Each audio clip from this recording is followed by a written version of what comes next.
जिहाद दीन जिहादों की फरमान, काफिरों की रोज क़यामत। ओ सिपाही, आगुन जलाओ, हथियार चलाओ, कामानेर गुलाय ধ্বংস করো, সমগ্র রাজপথ।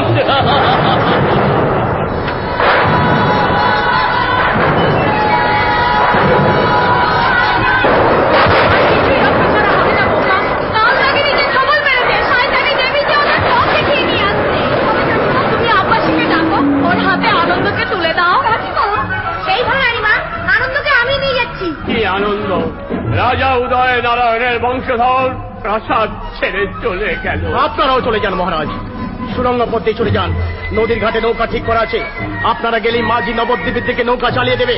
না, তোমাকে ফেলে আমি কোথাও যাব না। কোনো উপায় নেই মহারাজ, শত্রু সৈন্য প্রাসাদ ঘিরে ফেলেছে। কিন্তু তুমি যতক্ষণ প্রাণ আছে শত্রুর সঙ্গে যুদ্ধ করবো। আমার জন্য ভাববেন না, আমি যে সৈনিক, দেহের শেষ রক্তবিন্দুতেও শত্রুর সঙ্গে যুদ্ধ করবো। শুধু আপনার এখান থেকে চলে যান। স্বপ্নকে আমিও ভেবেছিলাম এমনি করে আমার প্রতিজ্ঞা মিথ্যা হয়ে যাবে, এমনি করে ভুল হয়ে যাবে আমার জীবনের হিসাব। জীবনের হিসাব তোমার ভুল হবে না ধৈর্যটি মঙ্গল। উজাউদ্দিন, লোকের কাছে সৈন্যদের সামনে আমি তোমার দুশ্মন, মগর দিলের কাছে আমি তোমার দোস্ত। তাই তোমাকে বাঁচাবার জন্য অনেক কোশিশ করে দেবীর কাছ থেকে আমি প্রাসাদ দখলের দায়িত্ব নিয়েছি। আশ্চর্য, এতে আশ্চর্য হওয়ার কিছু নেই ভাইজান, তুমি চলে যাও। পালিয়ে যাব? ভুল করছো ভাইজান, তোমাকে বাঁচতে বলছি, তোমার দেশের জন্য, তোমার জাতির জন্য।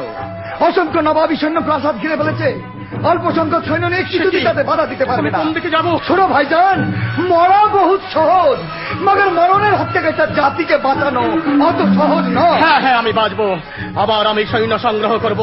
আজকের এই পরাজয়ের প্রতিশোধ আমি নিশ্চয়ই নেব। বহুত আচ্ছা, বহুত আচ্ছা। ঈশ্বর তোমার মঙ্গল করুন সুজাউদ্দিন। তুমি আমার জীবনের ভয়ঙ্কর ভুল ভাঙিয়ে দিয়ে গেলে। আমি দেবীর উপর অভিমান করেছিলাম, কিন্তু কে দেবী, কার জন্য আমি ভেঙে পড়েছিলাম? ধৈর্যটি মঙ্গল। যা সাহেব, দেবীকে আমি ভালোবাসি, তাই তার জন্য আমি মরতে পারি, কিন্তু আমার দেশ, আমার জাতি, আমার ধর্মকে ওই দেবীর জন্য মারতে পারি না, কিছুতেই না। কোথায় মিথ্যাবাদী ধৈর্যটি মঙ্গল?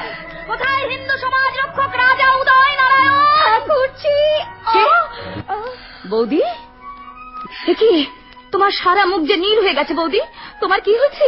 আমি বিষ। তুমি বিষ খেয়েছো? কিন্তু কেন, কেন তুমি এই কাজ করলে বৌদি?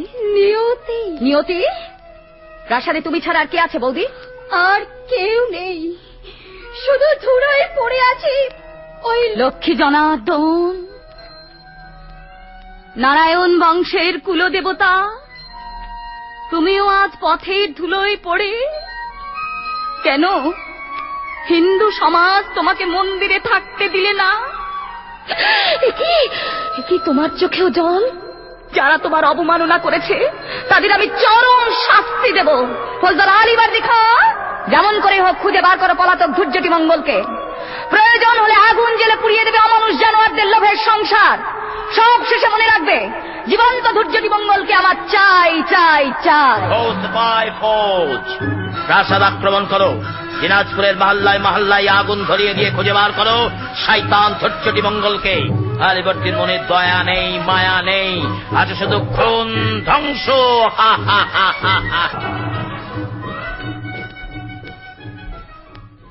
নতমস্তকে নবাব মুর্শিদ কুলি খাঁর সমস্ত আদেশ পালন করে তাকে এই চেহল সেতুনে ঘুম পাড়িয়ে রাখতে হবে। বাইরে আমি তার প্রসঙ্গতে বান্দা, কিন্তু অন্তরে অন্তরে তুমি বাংলার স্বাধীন সুলতান। চুপ, দেওয়ালের কান আছে, হোশিয়ার। হ্যাঁ শোনো, হযরত হাজী মোল্লা সাহেবকে বলে তোমাকে আমি দিনাজপুরের সিংহাসনে বসিয়ে দেব। তুমি আমাকে দিনাজপুরের সিংহাসন দেবে, আমি সর্বশক্তি দিয়ে তোমাকে সাহায্য করব। নবাব মুর্শিদ কুলি খাঁকে ঠেলে সরিয়ে দিয়ে সেই পবিত্র মসনদে আমি তোমাকে বসাবো, কেউ বাধা দিতে পারবে না। কিন্তু আমার মনে হয় ধৈর্যটি মঙ্গলের প্রতিবন্ধক হবে। জানোয়ার ধৈর্যটি মঙ্গলকে আমি দুনিয়া থেকে সরিয়ে দেবো। ধৈর্যটি মঙ্গলকে গ্রেফতার করতে পারলেন না, তবে কাকে গ্রেফতার করে এনেছেন আপনারা? নয়া ইসলামী এনায়েত খাঁ। এনায়েত খাঁ? হ্যাঁ জনাব, বান্দা আপনার সামনে হাজির। ও, তুমি এনায়েত খাঁ? হ্যাঁ জনাব, কাফের উদয় নারায়ণের ভ্রাতুষ্পুত্র অনন্ত নারায়ণ। তুমি আমার সঙ্গে সন্ধি করতে চেয়েছিলে? জি। তুমি বলেছিলে দিনাজপুরে সিংহাসন পেলে ইসলাম ধর্ম গ্রহণ করবে। জি। হ্যাঁ, তাইও করেছে। হিন্দু ধর্ম ত্যাগ করে ইসলাম ধর্ম গ্রহণ করে ও এনায়েত খাঁ নামে পরিচিত হয়েছে। ওকে ওর বাবার সিংহাসনে বসবার জন্য আদেশ দাও। জরুর। তার আগে বলো, তুমি তোমার ভাইকে ইসলাম ধর্মে দীক্ষা দিয়েছো? জি। তোমার স্ত্রীকেও ইসলাম বানাতে চেয়েছিলে, মগর সে আত্মহত্যা করেছে। আপনি কি করে জানলাম, তাই না আলীবর্দী খাঁ? কেমন করে আমার পক্ষে জানা সম্ভব হলো, তাই না হযরতে আলম? এনায়েত খাঁ, তুমি ধর্ম ত্যাগ করেছো, স্ত্রীর মৃত্যু ঘটিয়েছো, নবাবী সৈন্য দিয়ে রাজপ্রাসাদ লুণ্ঠন করেছো, মগর আমার দুশ্মন ধৈর্যটি মঙ্গলকে গ্রেপ্তার করতে পারোনি। আপনি আমাকে দিনাজপুরের সিংহাসনে বসবার হুকুম দিন জনাব। আমি অর্ডার দিচ্ছি 7 দিনের মধ্যে তাকে জীবন্ত অবস্থায় বেঁধে আমি আপনার সামনে হাজির করে দেবো। বহুত আচ্ছা, কই হ্যাঁ এই লোভী স্বার্থপর জানোয়ার অনন্ত নারায়ণকে বন্দী করে অন্ধকার কারাগারে নিক্ষেপ কর। সিংহাসন তোমার উপযুক্ত রাজ সিংহাসন বেঈমান। আমার অপরাধ? তুমি স্বেচ্ছায় ধর্ম ত্যাগ করেছো। মগর ইসলামের মুনাফা। না, মুনাফা নয়, নুকসান, বহুত নুকসান। মুর্শিদ কুলি, ইসলাম ধর্মে যদি ওই অনন্ত নারায়ণের মতো ইনসানরা দলে দলে সে জমায়েত হয়, ইসলাম ধর্ম কলুষিত হবে। যে ধর্ম রক্ষার জন্য ভিখারি ব্রাহ্মণের ছেলে দামাল ধৈর্যটি মঙ্গল প্রাণ হাতে নিয়ে পথে পথে বিচরণ করছে, যে ধর্ম রক্ষার জন্য রাজা উদয় নারায়ণ স্ত্রী সহ ফরার, সেই ধর্ম তুমি ত্যাগ করলে বেয়াদব। সেজন্য আমি দায়ী নয় জনাব, দায়ী ওই শয়তান হাদি মোল্লা সরো। এনায়েত খাঁ, কাজটা বোধহয় ভালো হলো না জনাব। এনায়েত খাঁকে বন্দী করে এনায়েতের কথা থাক আলীবর্দী, তোমার নিজের কথা ভাবো। নিজের নিজের কথা ভেতরের জানোয়ারটা কতদিন জন্মেছে আলীবর্দী? জনাব। ওই হ্যাঁ, এই মসনদ লবি কুত্তা শয়তান আলীবর্দীকে গ্রেপ্তার করে অন্ধকার হাজতে নিয়ে যা। তাফাজ্জা বদতমেই। আদেশ পালন কর বান্দা, নইলে থাক থাক থাক জনাব থাক, আমার জন্য ওকে আর মারবেন না। তবে যাবার আগে বলে যাই, নবাব মুর্শিদ কুলি খাঁ লৌহ পিঞ্জরে নিঃসঙ্গ জীবন যাপনের জন্য আলীবর্দীর জন্ম হয়নি। খোদা তাইলা তার ললাটে লিখে দিয়েছেন এক অদৃশ্য ফরমান। শত চেষ্টা করে হাজারো কারাগারে নিক্ষেপ করলেও সেই ফরমানের একটি হরফও আপনি বদলে দিতে পারবেন না। পহলে গুনাহ খতম, তাই পাপের কল্লা চেহল সে তুমি ধীরে ধীরে আলো আসছে, নূর আসছে। জাহাপনা, হযরত, আপনার বানানো জন্দাপি জাহাপনা নজর বহুত সাবধানী, তাই আপনিও একটু সাবধানে থাকবেন। কর্তব্যনিষ্ঠ ইমানদার সুজার সঙ্গে বেঈমানি করনি, তাই তোমার পুরস্কার স্বরূপ শাহজাদী জিন্নাত নিশাকে আমি তোমার হাতে তুলে দিলাম। নেই জনাব। তোমাদের এই শুভ মিলনে আমি জানাই তোমাদের প্রথম অভিনন্দন। শাহজাদি। না না, শাহজাদি নয়, বলে তোমার কসুরওয়ালি বহিন। বাহিন। বাপজান, আমার হাজারো কসুর যে এমন করে মাফ করে দিলে, সে মানুষ নয়, সত্যি দেবী। সেই দেবীকে জানাচ্ছি আমার হাজারো সালাম। সালাম। সুজাকে মনে হলো ধৈর্যটি, আর জিনাতকে মনে হলো তুই। না বাবা। হ্যাঁ রে বেটি, হ্যাঁ, সেই জন্যই তো আমি তাকে দাওয়াত দিয়েছি। কাকে? সব সে খানদানি মেহমান। বলো বাপজান, কে আসবে রাতের অন্ধকারে? তোমার খসম জনাব এক খুরশেদ কুলি খাঁ। শিয়ার খরসেদ, তুই শরাব পান করেছিস, বাহার যা। तुम दुनिया से बाहर हो जाने के लिए तैयार हो जाओ शैतान। রেড, ওই খবসরা তাওরাত কামা চাই, ওকে আমি আমার বেগম বানাবো। ছি, ছি, ছি, ছি, ছি। শাদি, শাদি, মসনদ চাই, মসনদ আমার, আমার মসনদ, চেহল সেতন আমার, আমার চহল সেতুর, দেবী আমার মেয়ে। আমার মেয়ে দেবী। খুরশিদ কাকা। চুপ বেটি চুপ, ও আর খুরশিদ নয়, শাদি হাদি কা ভাই, শাদি ভাই। চল এখান থেকে, চল চল বেটি। ওই তো আবার সে আমাদের আদিশা গাঁ, সেই নীল পাহাড়ের ধারে আমাদের বাড়ি, সেই আঙ্গুর ক্ষেত। ওই তো জন্দাপির খুরশিদ কুলি। না, আমি আর খুরশিদ কুলি নই, আজ থেকে আমি আবার সেই শাদি খাঁ। আমি শাদি খাঁ। আলীবর্দী খাঁ এই মাত্র কারাগার ভেঙে পালিয়ে গেছে। পালিয়ে গেছে?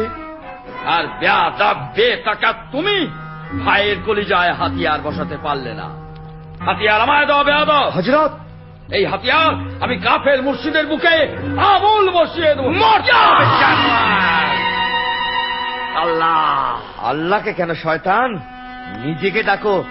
মনে মনে নিজেই তো এতদিন আল্লাহ হয়ে বসেছিলে। বেশ, নাম বুজরুক, আমার হাদি ভাইকে তুমি খুন করবে না? আমার হাদি ভাইকে তুমি খুন করবে? দেখি আমার সামনে আন্ধেরা দোজাক। তোকে তোমাকে যেতেই হবে হাজিমুল্লাহ সালাত, কারণ তামাম ইনসানের দিলের আলো তুমি নেভাতে চেয়েছিলে। তোমারই জন্য হিন্দু মুসলমানে এত দাঙ্গা, এত মারামারি। তোমার স্থান অন্ধকার দোজাকে।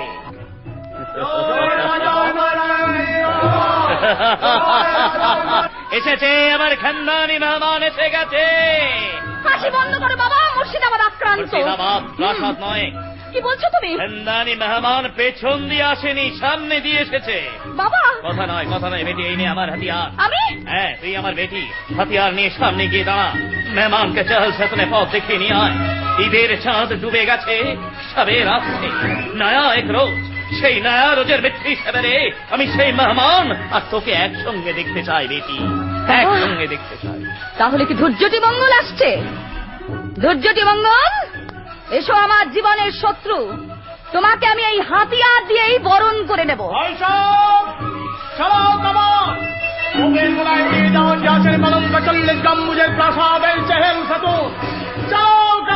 পারবে না ধৈর্যটি মঙ্গল, দেবীর হাতে হাতিয়ার থাকতে তুমি জেল সেতুন ধ্বংস করতে পারবে না। দেবী জীবিত থাকতে তার পিতার প্রাসাদ কোন শত্রু দখল করতে পারবে না। চেষ্টা দেবী, ওই শোন আমার সৈন্য দলের হুঙ্কার, ওই সৈন্য স্রোতে তুমি তৃণের মতো ভেসে যাবে। তাই এখনো বলছি তুমি মুর্শিদ কুলিকে নিয়ে পালিয়ে যাও। না, কখনো নয়, প্রাণ দেবো তবু পালাবো না। দেবী? শুধু দেবী নয়, বলো দেবী দনুজ দলনী। সংহার, সংহার।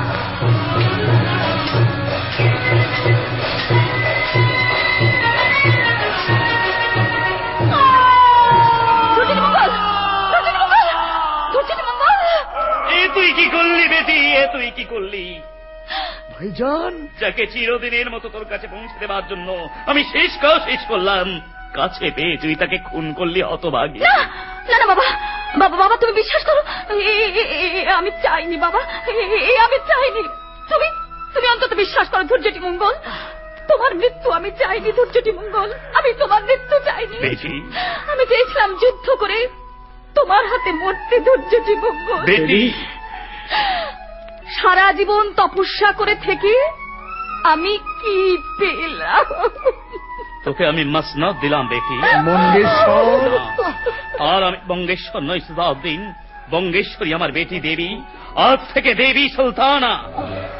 বিচার কর, বিচার কর, অপরাধী মুর্শিদ কুলি খান তুই বিচার কর। দেবী সুলতানা, লাখ লাখ মানুষের অভিশাপে ভরা জল্লাদ মুর্শিদ কুলি, তুই শেষ বিচার কর। নিশ্চয়ই বিচার করবো বাবা, বাহিন। নিশ্চয়ই বিচার করবো। বলো দেবী সুলতানা। দেবী সুলতানা তার বিচারে যন্ত্রণায় কাতর, অনুশোচনায় ক্ষত বিক্ষত মুর্শিদ কুলি খাঁকে সারা জীবনের জন্য মুক্তি দিয়ে গেল। দেবী, দেবী দেবী সুজাউদ্দিন, এত চেষ্টা করেও এই জীবনে আমি ওদের মিলন ঘটাতে পারলাম না। ওদের মিলন হলো মরণের মাঝখানে। আমার কবর আমি খুঁড়ে রেখে এসেছি সুজাউদ্দিন, আমার মৃত্যুর পর আমাকে কবর দিয়ে সেই কবরের গায়ে লিখে দিও, ওগো আগামী দিনের মানুষ, তোমরা তোমাদের পদধূলি আমার কবরে রেখে আমাকে ক্ষমা করো, আমাকে ক্ষমা করো।